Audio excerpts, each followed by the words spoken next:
had I been able to find another solution other than what we're doing that had been tried before, it would have been easier, but there is none. And so we are every step we take, we take into the unknown, and it's a trail that we blaze. And I'm confident we'll be successful. It's a long haul, and there will be plenty of tough days.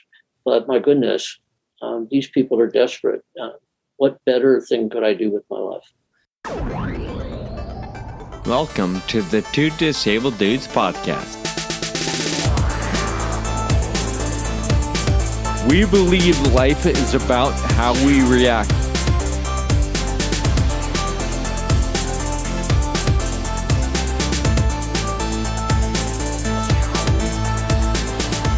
Hey, welcome to the show. My name is Sean, and I am thankful you are here today. Kyle and I have been looking forward to releasing this interview for quite some time now, not only because of who Stan Crooke is and what he's done, but because of what he is doing today. Stan is the guy behind Ionis Pharmaceuticals. Today, he started a foundation known as In Lorem, and what he's doing is pretty incredible, specifically for individuals in the ultra-rare disease space.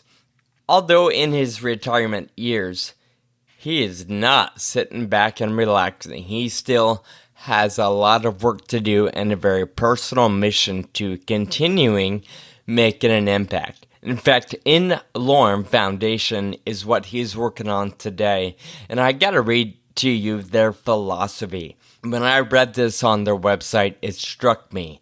The In Lorem Foundation is dedicated to the principle that the individual is the indivisible unit of human value.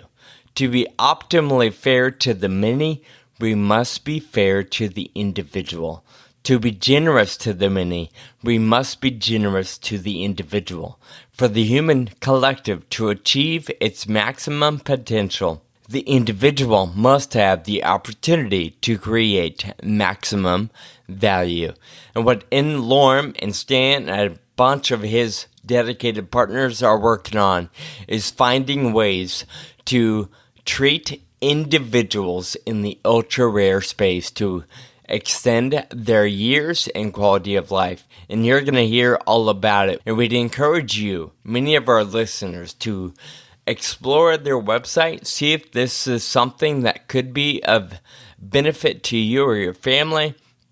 And of course, please share the episode, especially if you know people that are in the ultra-rare community. Thank you for listening today. Here's Stan.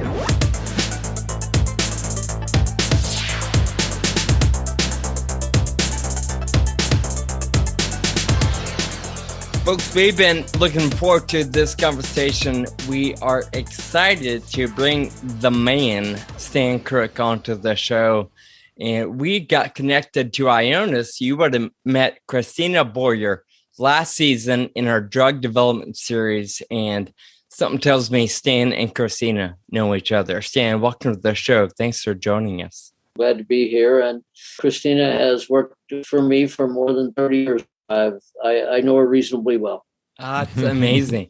I remember when she first told us about, her entire career, adult career being at Ionis. I was mind blown because she looks like she's maybe 35 on Zoom. So I don't know. Did you hire her when she was at a legal working age, or should we not talk about that? She was 5. She was actually 18. She started working. Wow. I have my own research group as well that focuses on understanding molecular mechanisms by which antisense medicines work.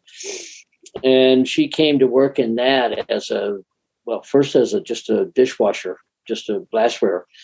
Wow. And she graduated over the years from, one sort of spot to the next and to the next. But I think she's in the exact right spot for it right now. Yeah, it's clear she's in the right spot. She gave us a lot of value when we interviewed her. Can you tell us a little bit about who you are and maybe why or how you got into the rare disease world? My my undergraduate degree was in pharmacy, and then I got interested in cancer and did an MD PhD in house staff training at Baylor College of Medicine in Houston.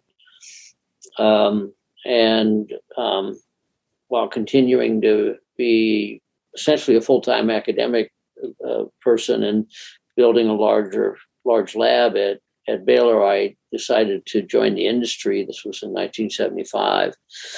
There was a time when people with my kind of training and trajectory didn't go in the industry very often.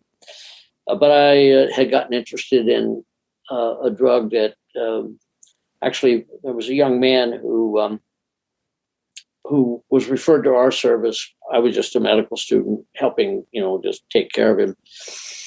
And he had it turns out, a disseminated testicle cancer. And in those days, that was a 6 months death sentence. And it was most common solid cancer in young men.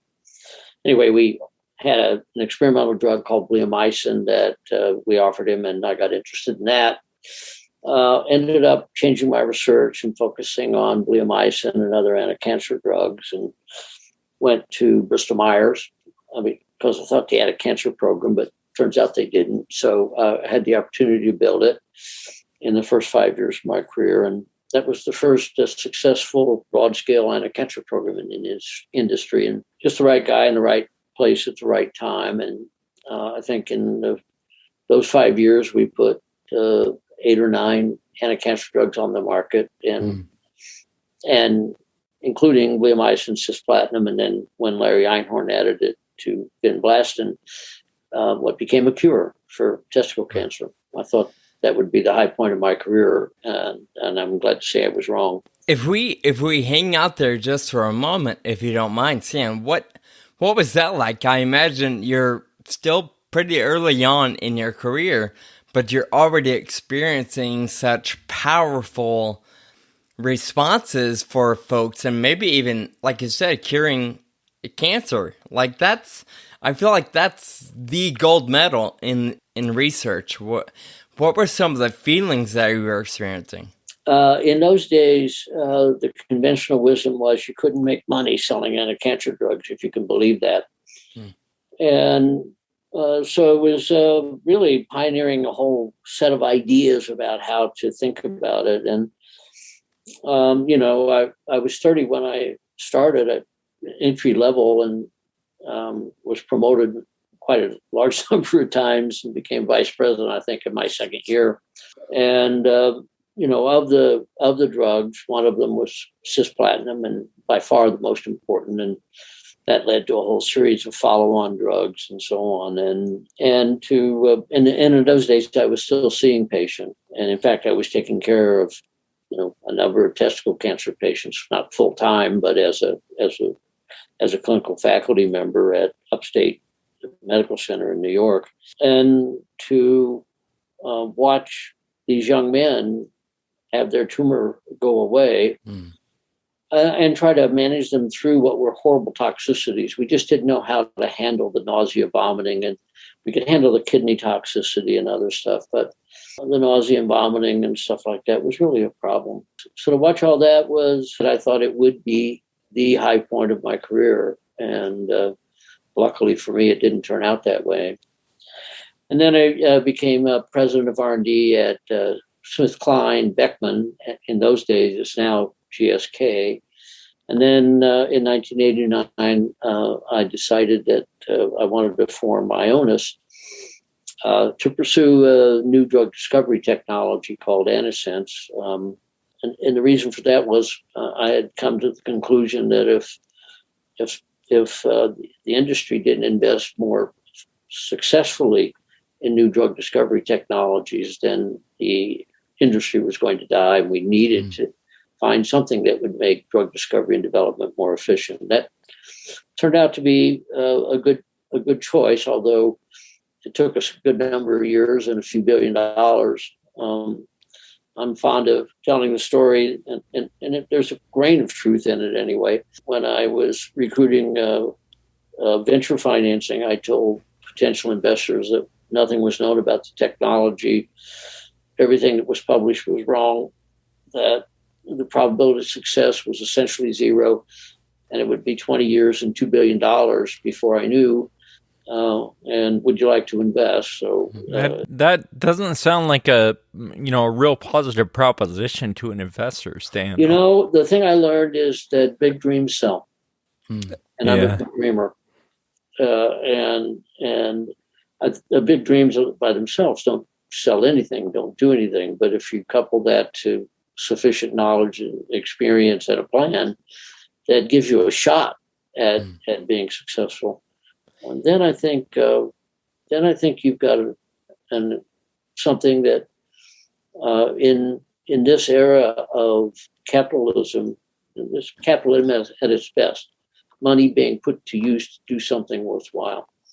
And so it was a wonderful thrill. And if we fast forward, I think you said 89 when you started Ionis. If we fast forward now 32 years, would you, but we know you're doing more today. You're not done. So we're going to get into that shortly. But would you say that it was the wild ride you expected? Was it all that you envisioned or more? Or how would you define that? Well, yes. The short answer is yes, yes, yes. The longer answer is, I think, at least to be ethical, in my view, if you start a venture like that, you must be prepared to announce when you've reached a roadblock and stand up and say, I can't make it work. At least today, I can't make it work. I never had to face that moment, and that's very good. But, we certainly, there is no possibility of doing something like what we did without disappointments, mistakes, outright failures, catastrophe, and so on. We went through those. And a few times when I had to tell people in the company I didn't know whether I'd be able to continue to fund the company. And we were a little unique in that all the other companies that got started around the same time gave up or failed. And so for about 20 years, we went it by ourselves. And I think that was that was surprisingly difficult for me. And, some of the attitudes that seemed to hope that the technology would fail really struck me as misguided. So there were a couple of surprises, but that process, that's a part of drug discovery is an exercise in failure, and building a new platform for drug discovery, not most of the time must fail. And if you're going to do it, you have to know it's going to be 30, 40 years, and there are going to be mistakes and there are going to be failures. And that's an important lesson I try to give people when they start talking about new technologies. Don't forget about time, dollars, mistakes, challenges. I try to temper what people expect with a recognition of how challenging it is to take and convert it to, therapeutic benefit and in a way that can be proven. I love the way you put it, because I feel like that applies to a lot of different areas of life where we see someone who's had a ton of success, but what we don't see is all the hardships that you sort of alluded to there that got you to where you are. And, we talked about sometimes this idea of sort of leaning into or embracing the things that are really difficult. And like you said, those are the things that really get you to where you need to be. Absolutely. And in Lorem, which we're going to talk about, is very much in the same vein. I love that you bring up in Lorem, which is really a big subject of why we're sitting down with you today. I read a press release from Ionis that said you were stepping down from leadership and the board. You'd still hang out in an advisory role and give them decades of your input, but obviously you aren't done. You didn't leave to go play golf every day. So talk to us about In Lorem and what's keeping you busy today. What's your energy going towards in terms of continuing your medicine? Well, of course, I continue to lead my scientific group, which is a thrill a minute for me. Every minute science is a thrill, except for the guys who have to grind it out in the lab. That's an exercise in depression. But Man. About 4 years ago, I realized that in principle, the technology we had created could be brought to bear and create medicines for single patients. It's efficient enough and broadly useful enough that was possible. Once I realized that, and it took me a while because it's so hard to believe,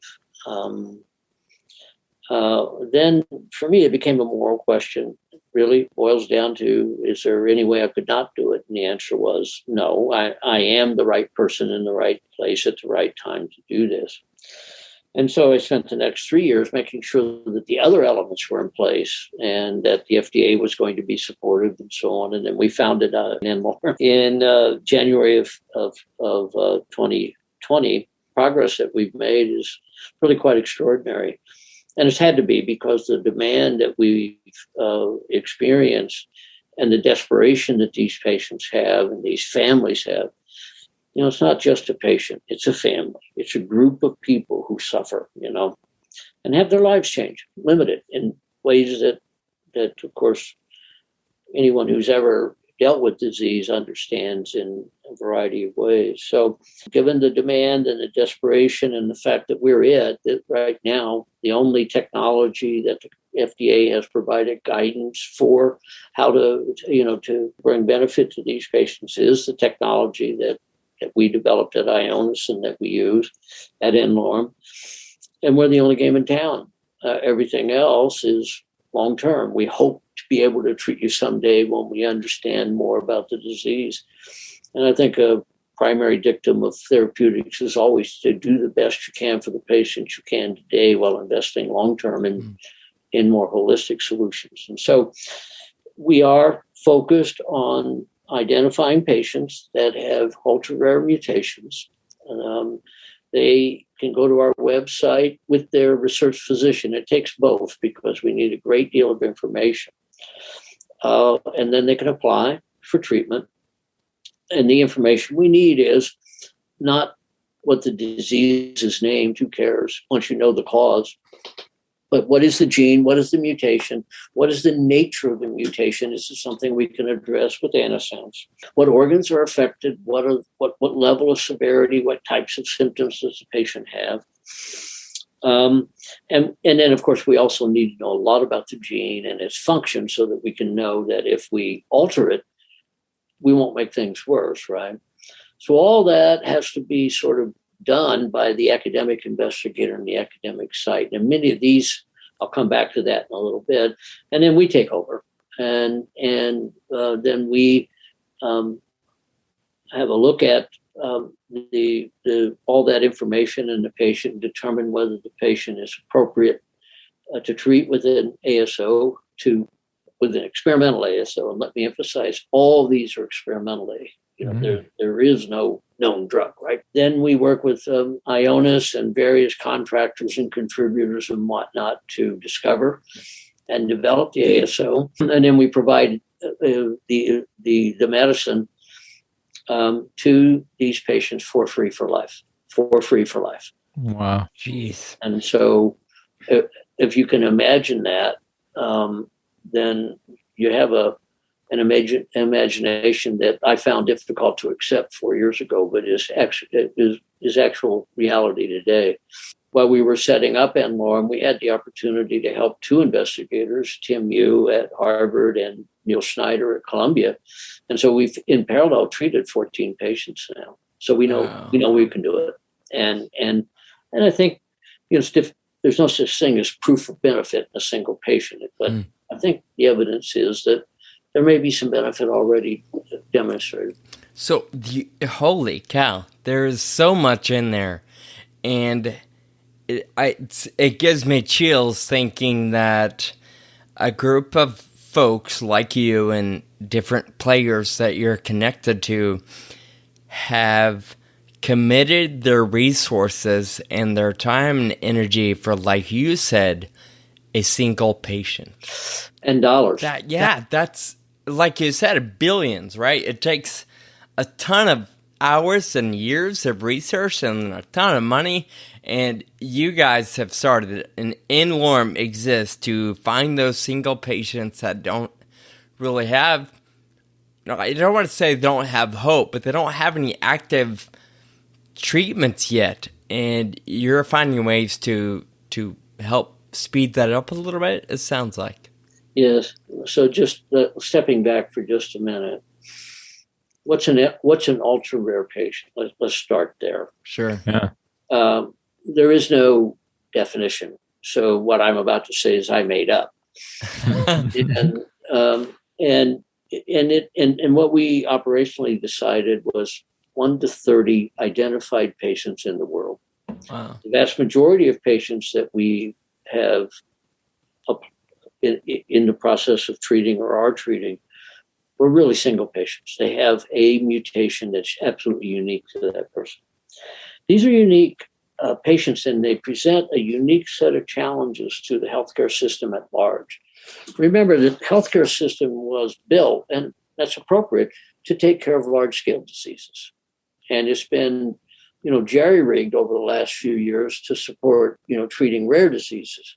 But ultra-rare patients are of an entirely different kind of problem, because there is no way that I could come up with, nor anyone I've spoken with, a solution that would be commercial. How do you possibly commercialize a drug for a single patient? You can't prove benefit. You can't do 2 trials. You can't do any of the things you need to do. And even if you could, you'd have to charge millions and millions and millions of dollars a year for those families. And that's wrong. I think we have to be a better society. They present unique problems. Among the most difficult problems they present is just identifying them. When you go to the physician that you go to and you have a problem, what he does is run through a list in his head called a differential diagnosis. It's just pattern recognition, and tries to fit you and your problems to a list, right? Yeah. How does he do that if such a pattern has never been seen before? So most of these patients are never identified. They die long before they are identified.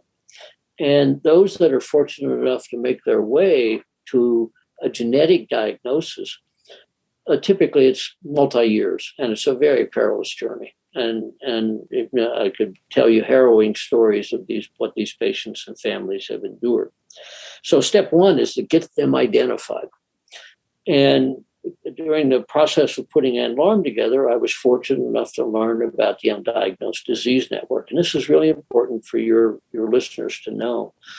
The Undiagnosed Disease Network is a consortium of tertiary care academic centers funded by the NIH. And it's all the names that you know, Harvard, Yale, Stanford, Baylor, all the top end sort of medical schools. And it's been their mission has been to identify patients who have novel mutations and make a diagnosis. And they've done great work. And it was finding that out that really set me on the path, because now we have the material we need to go to work. So the first step is to get these patients identified, get them to a tertiary care center, and then get them genetically characterized. And the UDN has led the way, but now there are multiple personalized medicine centers across the country, independent of the UDN as well as the UDN. In fact, less than half of our applications have come from UDN personalized medicine sites. And over the long term, we have to do that. We have to become much more efficient at that. And in-Lorem, I think, wants to drive that process. Nothing drives a process like that more than the idea of having a potential treatment. And then when that application comes into us, one of the things that I've really strived to do is to assure that there is high quality at every step. We are doing very minimal preclinical work compared to a commercial drug, because there isn't any commercial preclinical work to be done. There are no animal models and that sort of thing. So that puts an even greater premium on doing everything at the absolute highest quality of whatever you do. So the first step was to create a committee I call the Access to Treatment Committee. And it's made up of all the expertise and experts that we need to deal with the wide range of organs and diseases and mutations that we deal with, to help us make the highest quality risk-benefit decisions. We cannot expose these patients to unnecessary risk. We must expose them to risk because these are experimental medicines, but it has to be proven. And that's a critical step that we've taken. Then we work closely with Ionis. I should just mention our founding donors real quickly. Ionis is, of course, we can't do anything without Ionis. And Biogen, our partner in neurosciences, has been a wonderful partner. Okay. And my wife and I have contributed $3.2 million, which is quite a bit of money for us. That's amazing. I think I have $5 over there on the. Yeah, well, I've spent many hours raising money, so I'll take your $5. So I guarantee you, I'll use it the right way. Yeah, I believe that got it started. Stan, obviously, the FDA has a major part in drug development and treatment today. So, can you talk to us a little bit about the FDA and maybe their perspective in this? All of this? My biggest question was, would the FDA be supportive? And so I spent 2019 basically in conversations with the senior people in the drug division of the FDA, and they were very enthusiastic and responsive.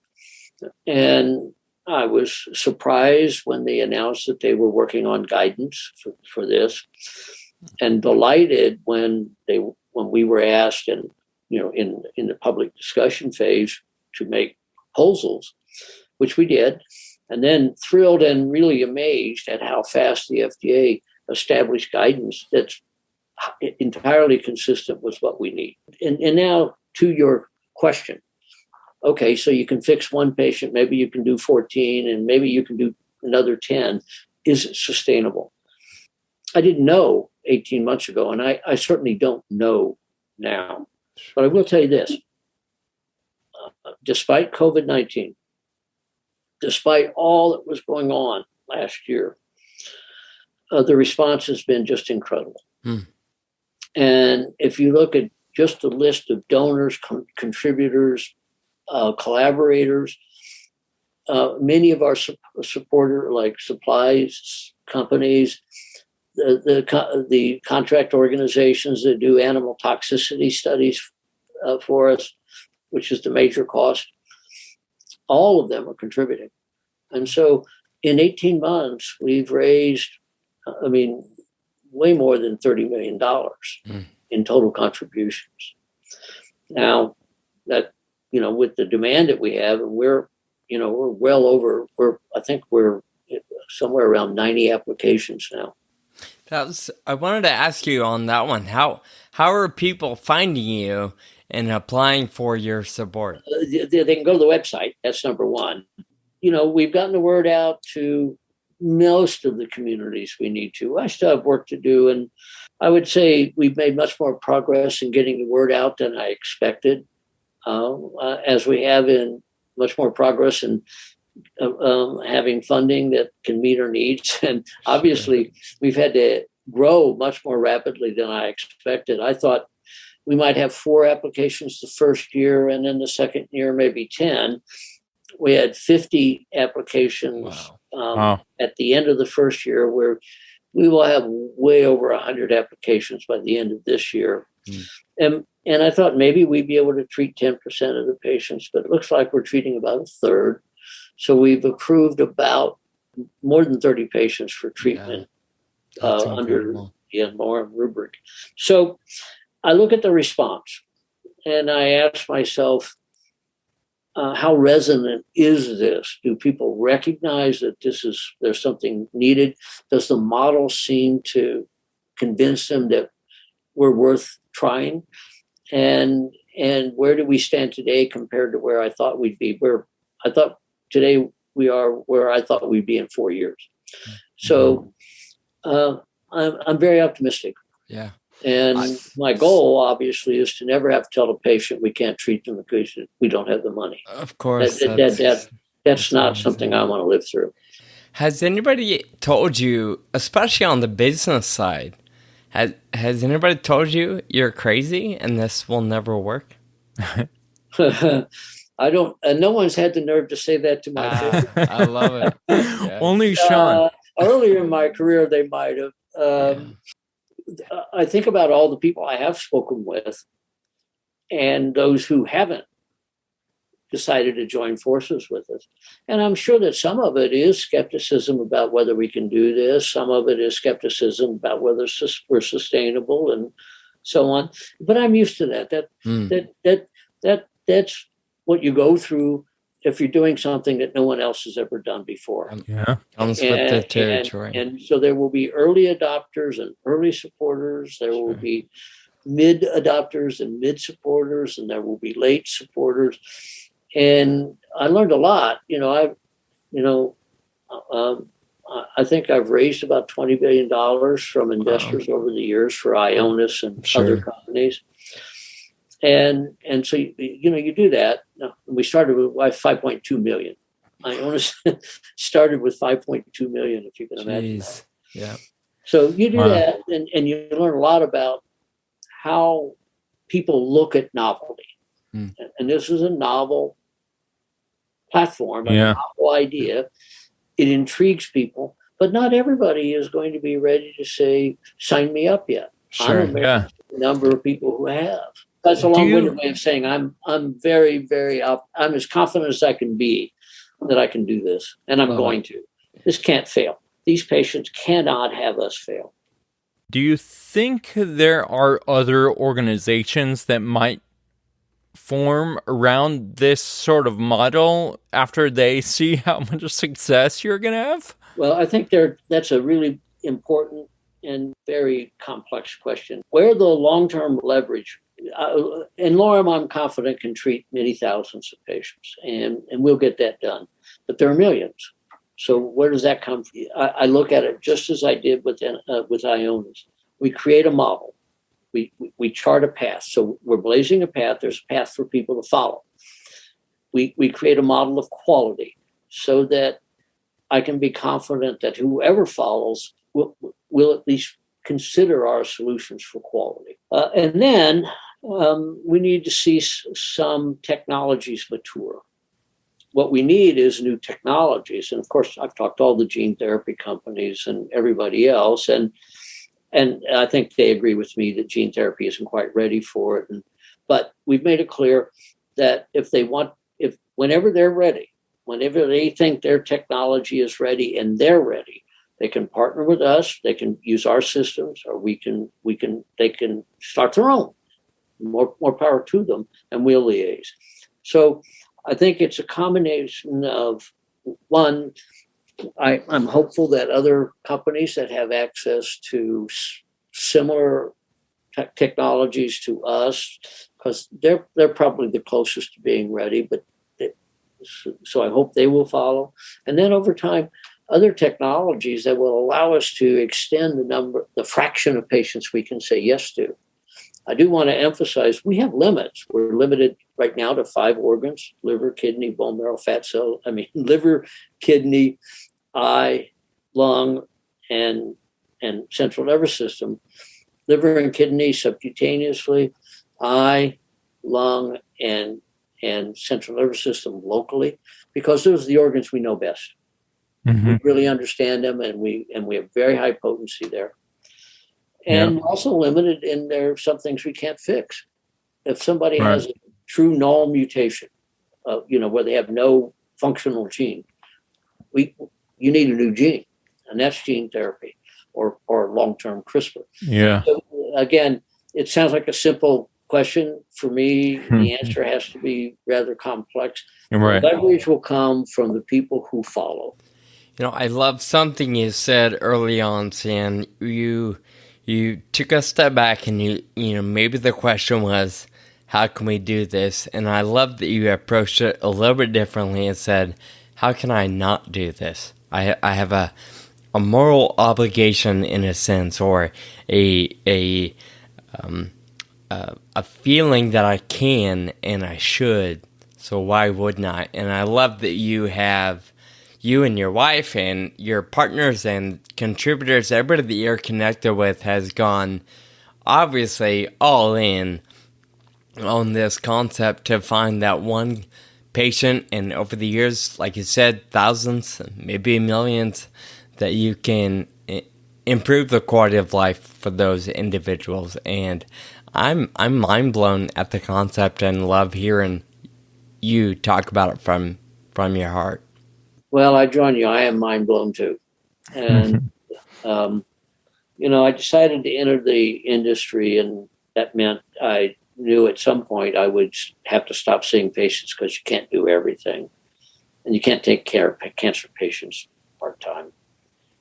But the reason I did it is that I felt if I could make one good drug, the leverage to help patients is infinitely more than I could do individually. And, I've had the opportunity to put more than, to be a part of leading, more than 20 drugs that are on the market and many, many more in development.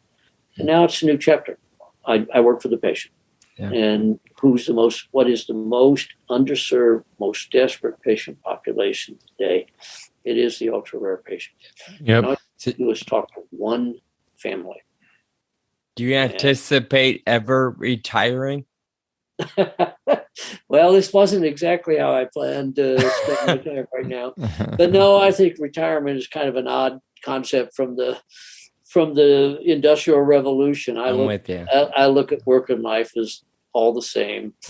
Is one pursuit or another, right? And so would I slow down at some point? Well, I don't know. I still have a ton of energy, and there's a ton of need. Clear. So I'll work until I fall. I love that. It's obvious that you have found something you love doing, so it's not work, right? You wake up every day and you contribute significantly to improve life for so many people. And we're glad that you woke up today and carved out some time to join Kyle and I and be a part of the Two Disabled Dudes podcast. And I don't do it alone.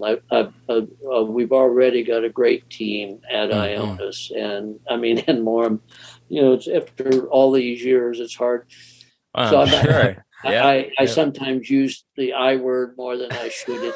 We're all in it together. Well, Stan, thank you so much for joining us today and for lending your time to an incredibly important cause. I think it's rare that people find their calling in life, but you clearly have, and thank you for what you do. Appreciate the opportunity to tell you about it. Thanks.